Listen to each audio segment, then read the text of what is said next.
Greetings, everyone, and welcome to Ultraranger, the podcast where we talk about Ultraman's past, present, future, Godzilla, and all kaiju in between. I am your host, Ultragar. I'm your co-host, Ultralane. Yeah. No bet this week, I guess. Well, you didn't tell me if you had a bet or not. I did. That's true. I didn't. And neither did I, so instead of trying to be like, what should we do? We got no news. Got no news because it's the dry season. This will be a short episode, and by short I mean it'll be pretty short, because And basically we're only going to be talking about Zed. And by short, we mean like 40 minutes. Yeah. So yeah, we have Ultraseven, episode 16, Ultraman Dyna, episode 16. So happy now. Yep. And Ultraman Z, episode 14. Mm-hmm. So let's not waste any time. Let's get straight into it. Woo!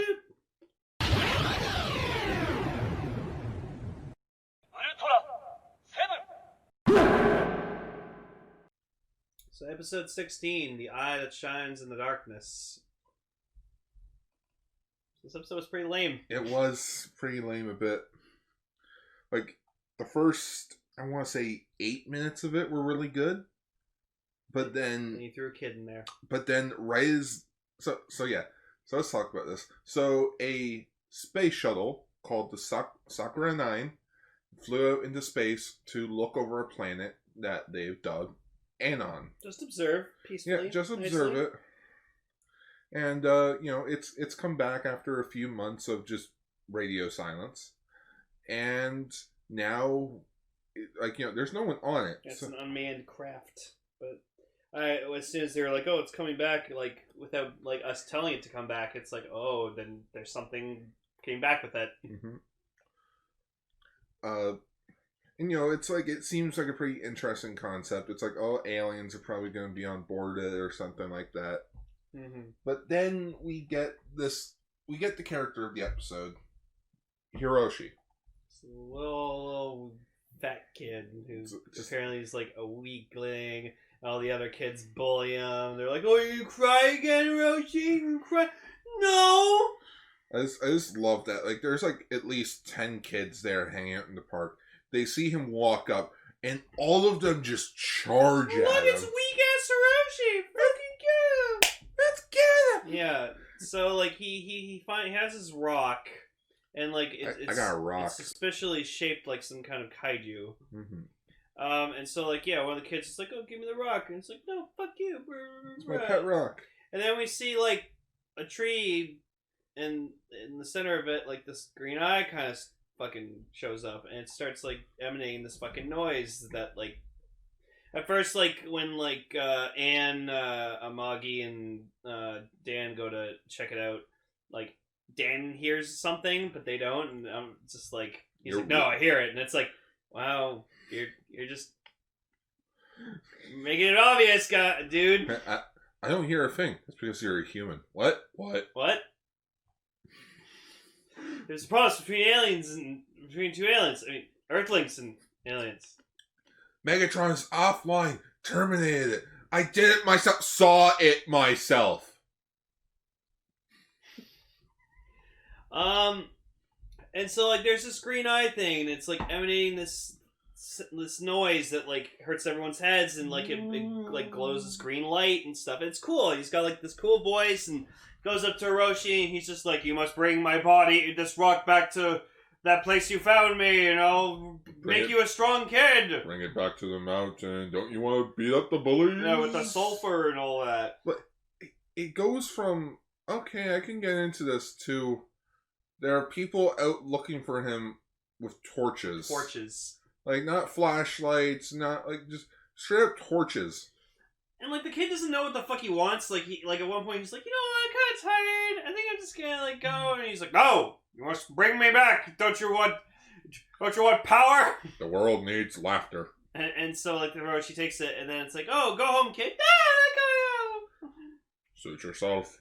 So, like, eventually we see what this kaiju is, freaking the rock alien add-on, and I gotta say, it's pretty lame. It looks... To make the Game Grumps reference, it doesn't even look finished. No. Like, it just, like, like it's this weird rock thing. Like it's like that's what it sounds like. Like the worst part is it's like we know what it's gonna look like because the rock that Hiroshi is carrying around is the same design. Yeah. So like when Lane and I both saw it, it was like it's a quadruped. As we know, quadrupeds in Ultraman just don't work. They work in Godzilla. Godzilla. Just Ultraman, they just don't work. Yeah, because they're on like a different height level of Ultraman, so it's just awkward. Yeah. So Ouroboros fixed that because it went from being a quadruped to a biped. Yeah, no, it was fucking dope. But yeah, and just like he could shoot lasers out of his eyes, so it's like, okay, Superman. Oh, because the rock itself isn't its body. The eye was like the mind of the alien. Yeah, it's just like a brain or something. And I'm like like, then why didn't you create yourself a more powerful body then? Yeah. Like, I think this concept could work more now because of, the technology and budget.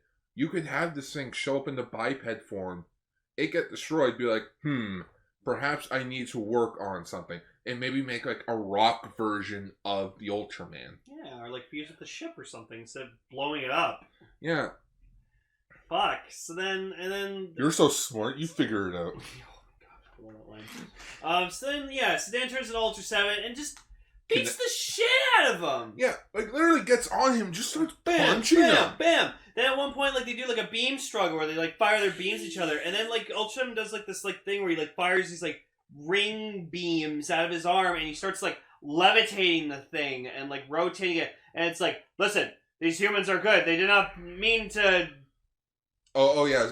Okay, so the reason why the rock alien came to the planet, anyways, is because apparently Sakura 9 they considered it a warning, so we're gonna come and invade your Earth, and I'm like, isn't that just the plot that we just did with the pedant aliens in King Joe? Yeah. Like, we were observing their planet, and they're like, hey, fuck off. I feel like a writer accidentally found that note. He's like, guys, I have this idea. Like, why would we do this? I swear we did that, did we? I don't know. No. I don't remember. Yeah, let's do it anyways. Okay, yeah, cool. It could have also just been a production thing, like they did this episode before the King Joe episodes. Maybe. But yeah, and then he just Ultraman talks to him, he's like, I do not, I'm an alien like you, I do not lie. The Earthlings are only mean peace stuff, and just, Anon's like, okay, I believe you. Alright, I'm gonna go, bye. See you around, bye. And then they bring the kid back to his fucking mom, and he's like, I don't want to go. It's like, fuck, go, you little shit. Listen here. Yeah, and then that was the episode. Like, it was very, very quick. Not much happened. And it was too dark in some scenes. Most of this episode was on at nighttime. Yeah, because it was set at night. But there's a scene where Dan's running on a bridge, and the bridge collapses. He's like, ah! And, it is a miniature set, but it's so dark you can't really see it. No. And it's it just leads to weirder things because Dan's on the ground. We know that since he's Ultraseven, he's perfectly fine. But I'm like, man, I'm so glad I landed on this very sharp and pointy rock. It saved my fall. Good thing I had a helmet on. Good thing I had my helmet on. So yeah, this episode was lame. And I understand, this is a 49 episode series. Not every episode's going to be a winner. And then I look, so this episode was written by Keisuke Fujikawa, who also wrote episodes of Ultraman. He wrote the Green Mons episode. That's why. So I could see why this guy didn't really get a lot of work. The Green Mons episode was fucking terrible. That also took place the majority at night. This guy just has a fascination with nighttime. He likes nighttime. Maybe it makes it more creepier and stuff. No, nighttime. Nighttime. Nope, nap time. Yeah, so, yeah. Yeah. Yeah. On to Dyna. On to Dyna.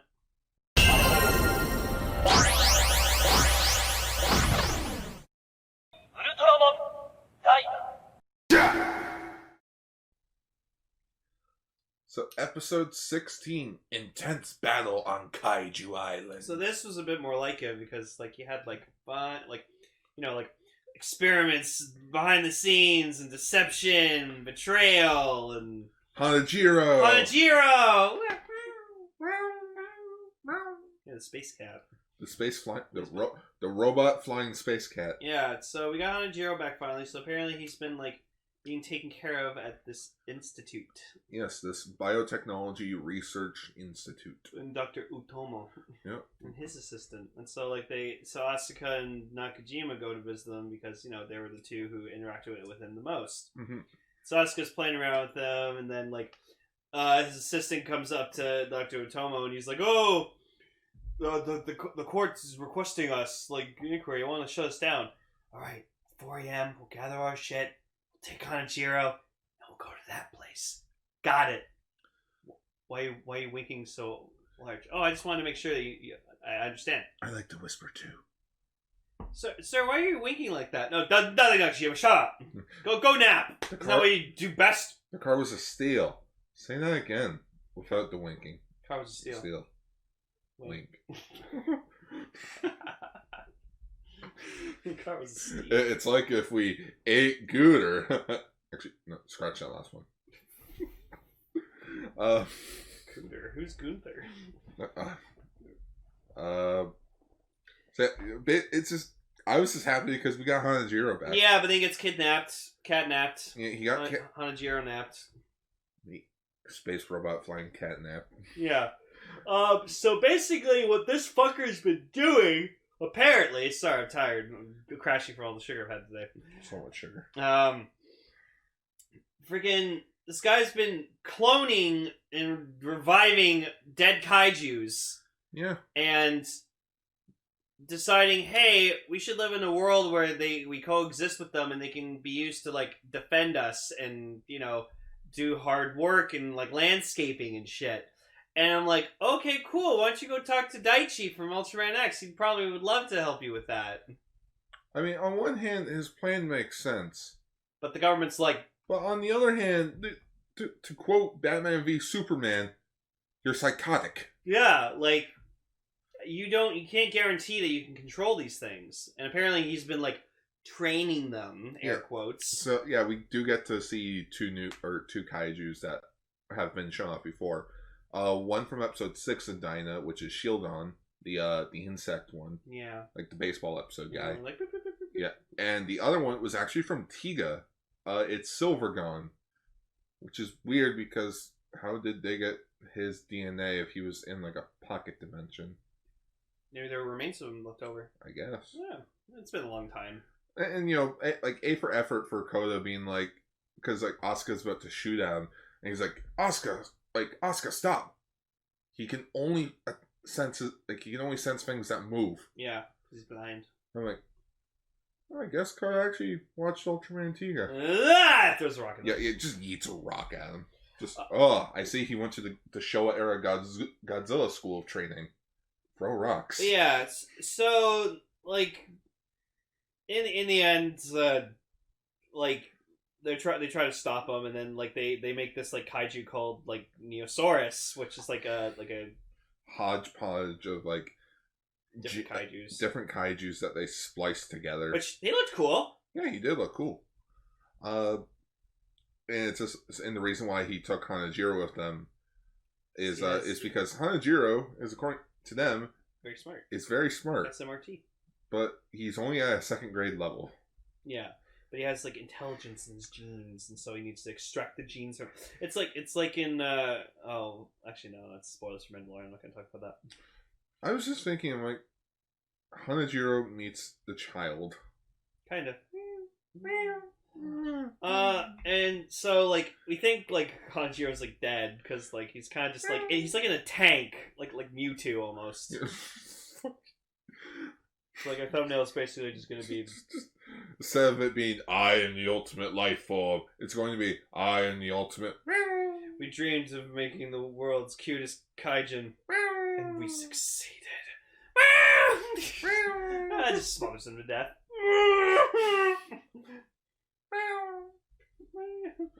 Because that's the thing. It's not like a. It's pretty fucking adorable. And yeah, so the Neosaurus gets loose, and like Utomo's like, "What if I die?" And he's like, "Neosaurus, you gotta fucking come on!" Ah! Yo, listen to me. He gets stepped on. It reminded me of like the Jiris episode in Ultraman. Oh, where the scientist was like raising the kaiju. Yeah. Except he didn't die. He didn't die. I remember the first time I watched it, I swore he did. No, he didn't die. No. Though he may have died of a heart attack or something. Maybe. Afterwards. Probably broke his leg skiing. Who knows? I don't know. We never see him again. So to quote the people from Warp Zone, we never see him again. So he probably fucking killed himself. Yeah. And so yeah, so then Asuka like blows up, and like Nakajima was like, Asuka! And then you just see like Dyna shows up, and I'm like, oh okay, yeah, he's fine. Oh yeah, Dyna. Yeah, so Dyna's fighting Neosaurus, and you know he's doing his best. It's just, giant dinosaur against Ultraman. And he goes strong and fucking whoops his ass. There's a hole right through him. Yeah, just... Damn. I liked how Neosaurus's attacks were like, it looked like a strain of DNA. Mm-hmm. Because he's like a kaiju made of like different Yeah, things. that was really neat. Though it's not like Tyrant or Five King where it's like you can tell which kaijus he's based on. It's just, oh, we spliced them together from like different kaijus. Yeah. Yeah, so Dyna blows a fucking hole right through him. That's pretty cool. They actually show like this the other room, side. and it's like, oh fuck. So then it just cuts back to freaking Koda and Nakajima. They made a rock burial for Asuka. Yeah, but Asuka. This is the most painful mission I've ever been on. Asuka! Oi! Oi! What? So like Asuka just runs in. He like Nakajima's just like looking at him. He's like, I have my legs still. Nakajima, you fucking idiot. I ejected in time. I actually would have just said like, oh, Dyna saved me. No, they wouldn't have suspected that. It was like, oh yeah, Dyna showed up as Asuka's ship. I feel like all these shows, they just don't want to tell them that they know. Yeah, because it's just like the Ultraman anime. Oh, we knew. Yeah. Like in the 2011 Ultraman manga, when Hayato gets his memories back and he's like, I was Ultraman. Ide just straight up tells him, yeah, we knew. We just didn't want to say anything because the government would have taken you away and dissected you, destroying your life. Yep. We just went along with it. We're like, oh, Hayata. Or like in Taiga, when they're like, wait, you guys knew? Yeah. Dude, it's not that obvious. Remember they're watching it on the news, and then Hiroyuki ran off, and then you saw. That's Taiga probably show one on of the screen. best shots of just Taiga. The show itself was meh, but at least it still had some great moments. Yeah. And yeah, so like then they make it look like Hanejiro like died. And, like actually fucking for a second I was like, no, they didn't. And they just and freaking Nakajima's face though. And Conan are like, we got him. I'm a bit scared. And so Asuka's just like, don't you fucking ever do that again, you little bastard. So Hanejiro, we got to see him again. He was the highlight of this episode. Oh yeah, just anytime Hanejiro shows up, he's like MVP because it's just a cat. Suppose they make like a 1-to-1 scale plushie of him or something. Oh my god, I would buy that in a freaking heartbeat. Like you just come over to my place and 12 cats would fucking tear it to shreds. No man, I would keep that in my bedroom. There you go. No, if I ever had a kid one day, just give it to my kid. This is Pikachu. Here you go, young Zoffy. Why would I name my kid Zoffy? I don't know. You love Zoffy so much. I wouldn't name my kid Zoffy. I know, but you name your cat Zoffy. Yeah, I would name my cat. Zoffy's a cat name. Zoffy's a cat name. Fluffless Fluffler's a cat name. Fluffless Fluffler. Fluffless Fluffler. So yeah, no, like, this wasn't a bad episode of Dyna. It was very, like, straightforward. Mm-hmm. And it was like, okay, you have an island where these guys are training growing kaijus, and like he wants to use them for the benefit of humanity, but like everyone else doesn't see it that way. It's like, no, you're growing monsters, you're fucking insane. Are you dumb? Well, the grades are good. The grades are good. Shut it! Go watch Hot Fuzz. Oh, yeah. Go watch Hot Fuzz. Must be Hot Fuzz. Or no, what's it? It's Something's Up to No Good. Too much like Hot Fuzz. Too much like Hot Fuzz. It's like it's gotta be like something that's very familiar. Too much like Hot Yeah, Fuzz. it's just a picture of a guy with a white fedora on. Yeah. Show me that meme, and I was like, oh, okay. It was Like, you had to be there. You had to be there for the joke. Yeah, so now let's get on to the real meat and potatoes of this episode. Ultraman More Hanejiro. Z. No, that'll be next time. Okay, well, it's that time. So, episode 14, 4-dimensional Capriccio.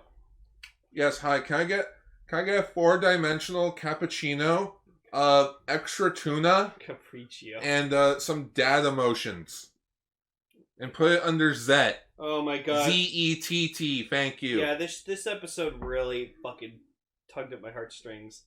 So basically, well, first off, gotta give a nice warm salute to our boy Sevenger for now that King Joe Storage Custom is their main source of defense. Sevenger is being retired and being donated to a museum where people can look at him forever. We'll miss you, Sevenger. I feel like he'll be brought back though in the last episode. He's coming back next week. Oh, cool. He's gonna fight freaking the rabbit thing.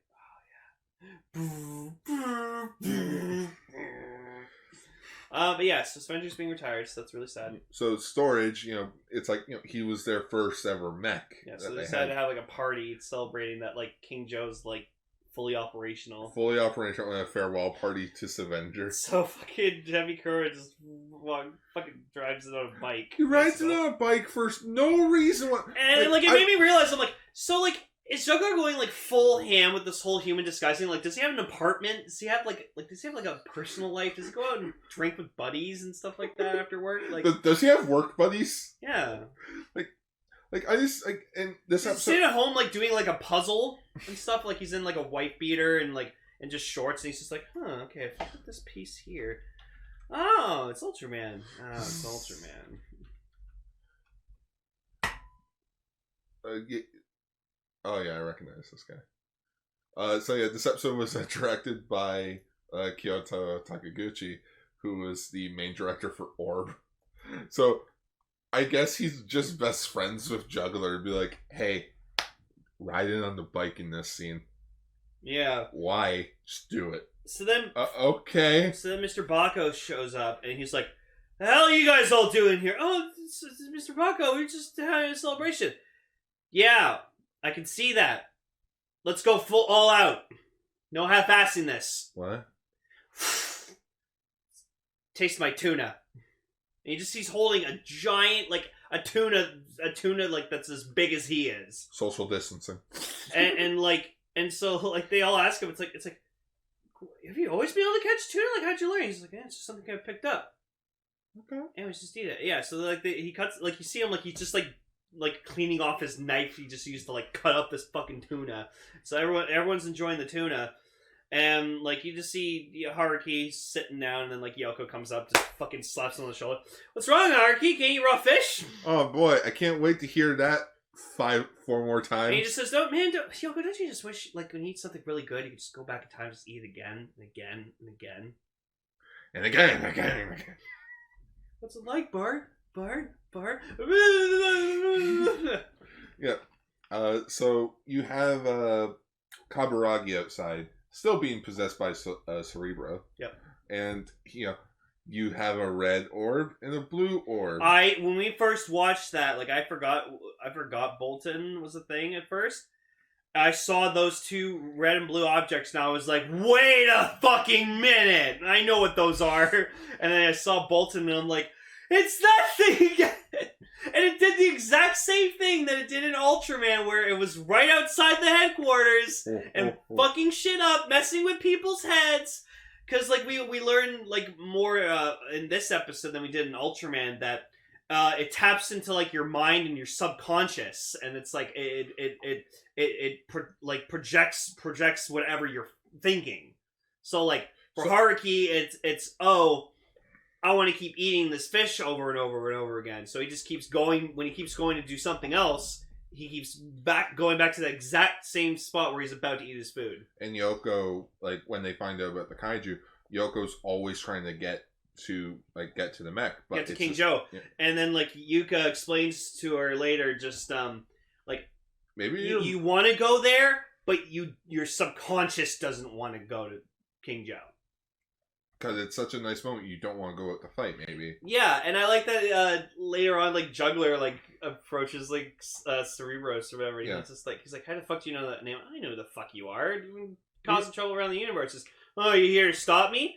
Oh no, man, I'm rooting for you, but today's a special day. So fuck off. So fuck off. And he just like grabs him. He's like, no, this is the perfect day to do this. This is a perfect time to do this. It's no time to panic. It's the perfect time to panic. Yeah. And like Juggler gets chucked into like the storage bathroom. Which, I mean, I think it's a joke on where whenever he goes off to be Juggler, he says, oh, I have to go use the bathroom. Yeah. So he's like, huh? He like checks the stall to see if he's in there. Huh. Reverts back. He's about to leave. Yeah, well, I might as well piss while I'm here. Yeah, it's like, see him go to the urinal. I'm like, oh. Well, like that's a funny joke. It's like right as he's about to head out. I guess I bet him and his actor and the director like fucking collab. It's like, why don't we just like make the joke that he like gets sent to the bathroom and then like, fuck it, 6 minutes. Yeah. Another cute thing, or another thing that makes me happy but sad at the same time. This is one of the last 2 episodes so far written by Kota Fukihara before he passed away. So he wrote episode 14, 15, and as of right now, those were the last 2 episodes he completed, I'm guessing. Yeah, from what we've watched, they've kept pretty faithful to like what he wrote. So I like that. I like that they even said like when he passed away, like we promised to like make this something he would be like immensely proud of. So I like that. So, but then we get like the probably most best thing in the entire fucking episode. Haruki like goes back in time and like he sees like a ball fall towards him, and it's the moment where like Haruki like as a kid threw the ball too hard and his dad went to go get it. Yeah. So he goes down, he meets his dad like as in back in the past. Yeah.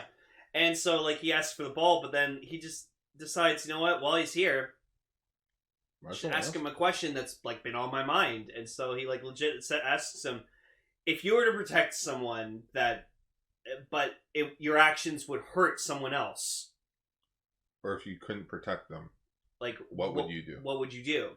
And like his dad asked him, he's like, well, I would do you have a limit to the people you can protect, like within your reach, but you protect those who you can protect.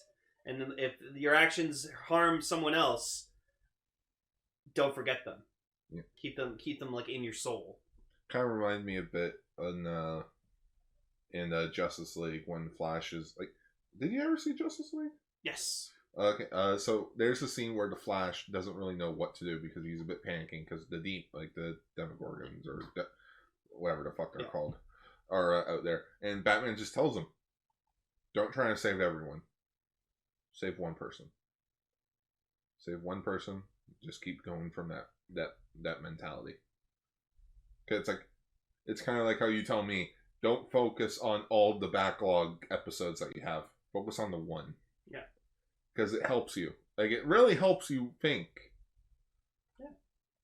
And what his dad tells him is truly just the honest truth. Just yeah, and I like sometimes you just can't save everyone. Yeah, and that's I think something Haruki needed. He needed closure to his problem and hear it from his dad, a person that like now he doesn't have around anymore. And it's just the thing that makes me question of whether or not if this actually happened, or if it was just in his head. Is this just him getting clarity, or not clarity? Closure. Yeah, closure to his dad, or did this actually happen? But then you think about it. In the past, when he was playing catch with his dad was gone for like a few minutes. Yeah, he was gone for a while, and then so this must have happened. It probably happened. He probably did travel back in time to see his dad. Yeah, and then it ends with like where like it's like the typical thing in like shows when like, you know, your adult self meets like your dad like in the past something. It's like are you sure we haven't met before? And then Haruki just asks him, can I shake your hand? And so, like, he shakes his hand. And you just see, like, his dad just kind of looking at him, and he's just like, Haruki, is you? And I just, for some reason, it fucking gets me so hard. Like, I'm just like, oh my god. Like, he gets to see his son, like, grown up, like a grown man. And it's just like... And you can tell that he's proud of him. Yeah, like, it's not like, Haruki, is that you? It's just... Haruki? And Yeah. just, Haruki gets sent back to the present. Yeah. But it just... How awful would it be if the joke was like, Dad? No, your name's Haruki. It's on your name tag right there. That would have been a funny joke. It would have been a funny joke, but it would have killed the moment. Mm-hmm. But yeah, just... It's great that, like, he couldn't figure out how to, like, deal with the problem personal dilemma he was having, but then, like, his father kind of put into perspective for him and made him understand it better. I'm glad that, you know, this arc of his has finally come full circle. Yeah. Where, and I'm glad that he doesn't really get a really good answer. It's just, it's not like, yes, you should protect everyone, or no, you should protect. It's like, protect those that you can reach. Yeah. And if you can't, and those that you can't, you know, you gotta remember that. Yep. But you don't let it drag you down. Yeah. And so then, like, he goes up to set, and he just says, like, I understand now, like, you know, we have to just protect those and who we can, and the ones that we don't, I won't forget them. And Set's like, hell yeah, bro, let's fucking do it. Because it's probably been like a good few weeks since they've transformed together. Yeah.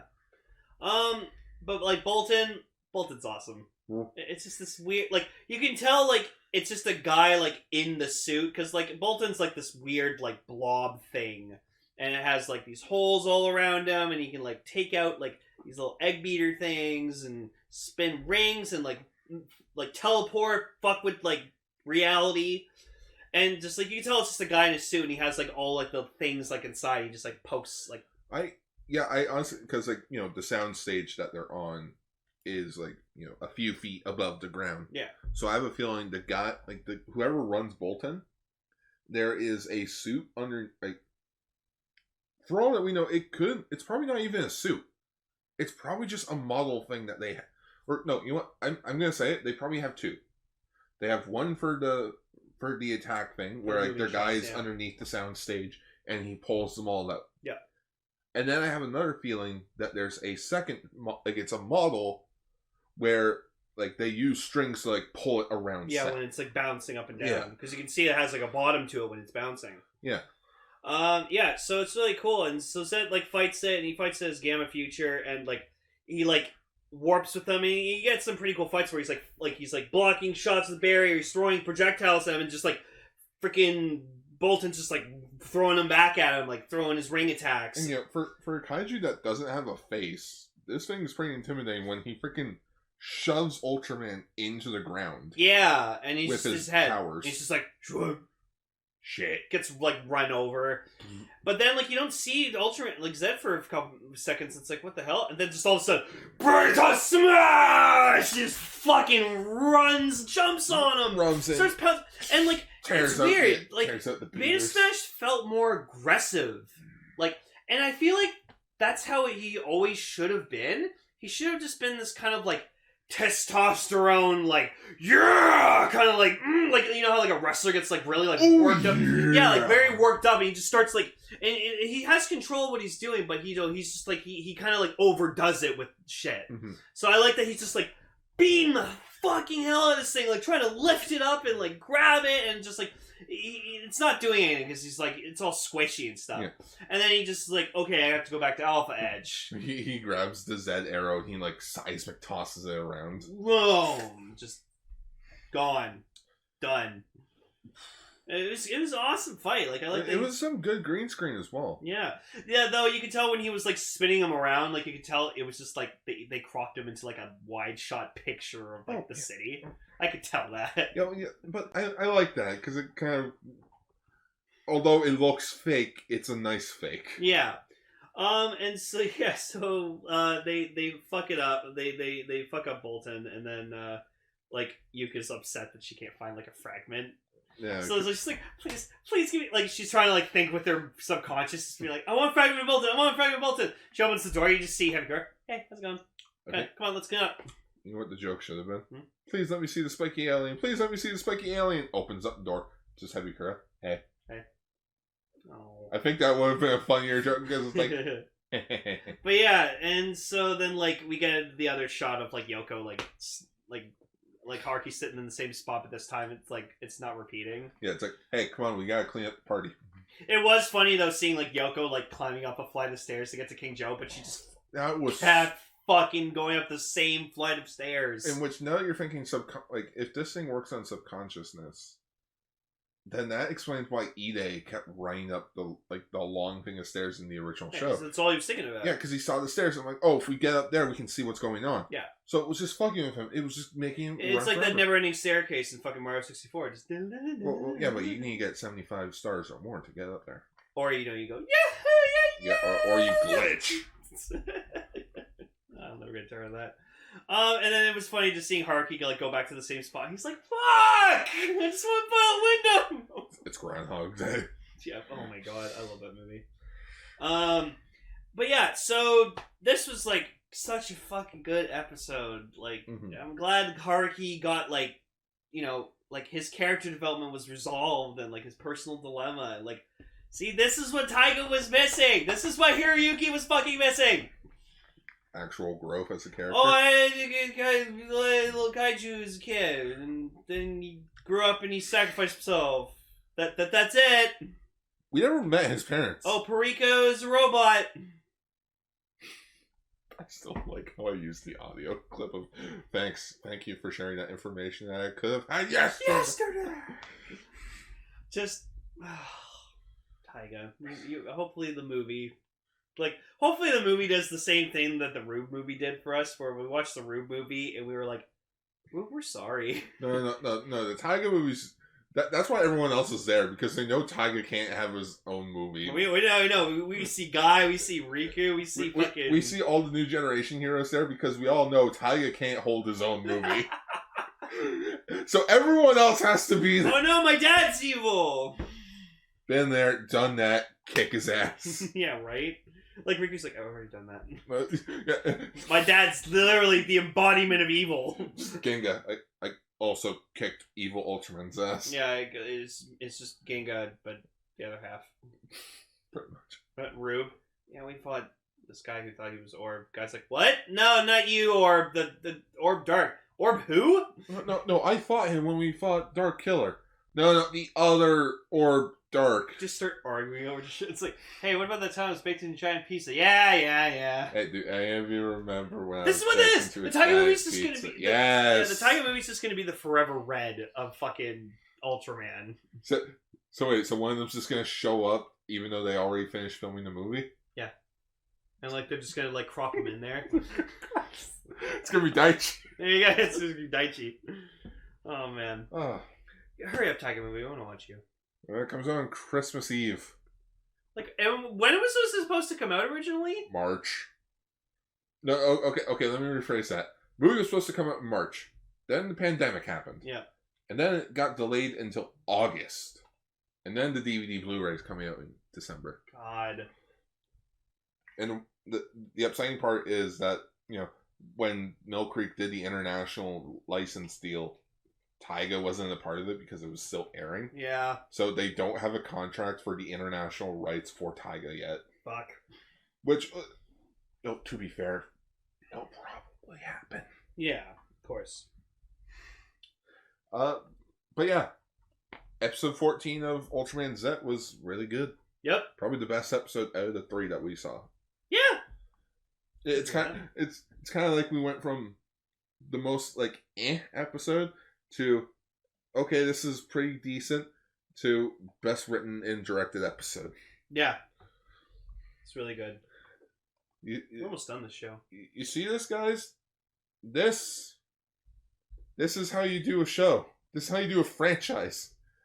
You improve from your mistakes. Exactly. Even though none of these episodes have anything in common. No.